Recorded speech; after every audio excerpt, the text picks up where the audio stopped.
ڕۆژنامەیەکی ئەمریکی کۆمەڵێک زانیاری هەستیار لەبارەی پارەی بەتاڵانبراوی هەرێمی کوردستان بۆ ئەمریکا و بەکارهێنانی لەلایەن بەرپرسانی باڵای پارتی و حکوومەتەوە بۆ کاری وەبەرهێنانی شەخسی بڵاو دەکاتەوە.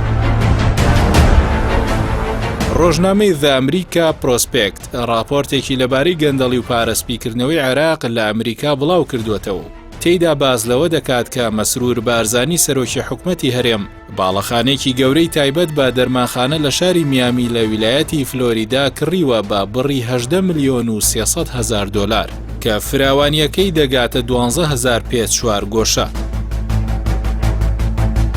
بە پێی راپۆرتەکە و باڵەخانەیە بە ناوی کۆمپانیایەکی وەهمیەوە کڕدراوە کە ناوی دیلاوێرە و بەڵام لە ڕاستیدا مەسرور بارزانی سەرۆکی ئەنجومەنی وەزیرانی هەرێم خاوەنێتی و کەسێک بە ناوی هەڤاڵ دۆسکی نوێنەرایەتی دەکات و با کاروبارەکانی هەڵدەستێت. ئەو ڕۆژنامەی ڕەخنە لە دەسەڵاتی ئیداری ئەمریکا دەگرێت کە بەهۆی ڕێگری لە بڵاوبوونەوەی ناوی ڕاستەقینەی سەرمایەدارەکان بۆتە هۆی ئەوەی زۆر پارەی پیس و گەندەڵی بێنرێتە ئەمریکا و لەوێ کاری پێوە بکرێت. ڕۆژنامەکە باز لەوەش دەکات کە کۆمپانیایەکی دیکە کە برایەکی مەسرور بارزانی خاوەندارەتی دەکات بە بڕی 1 ملیار و 270 ملیۆن دۆلار خەریکی کاری بازرگانی خانوبەرەیە لە ئەمریکا.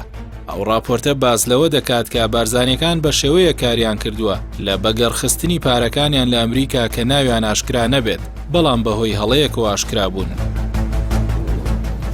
ئاماژە بەوەش کراوە نهێنی کارەکانی خاوەندارەتی بارزانیەکان بە جۆرێکە کە جگە لە شاردنەوەی لە میدیاکان و خەڵکی خۆیان چاوبەستیان لە حکوومەتی ئەمریکاش کردووە.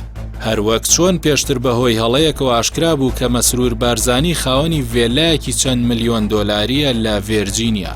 راپۆرتەکە باسی لە چەندین دۆسیە وەقارات و کۆمپانیای دیکە کردووە کە گروپێکی دەسەڵاتداری هەولێر خاوەنیانن لە ناویاندا کۆمپانیای ستێر گروپ. هەروەها بە تایبەت باز لە کەسێک دەکات بە ناوی هەڤاڵ دۆسکی کە لە هەرێمی کوردستانیش بریکاری دابینکردنی بەنزینە بۆ بنکە سەربازیەکانی ئەمریکا.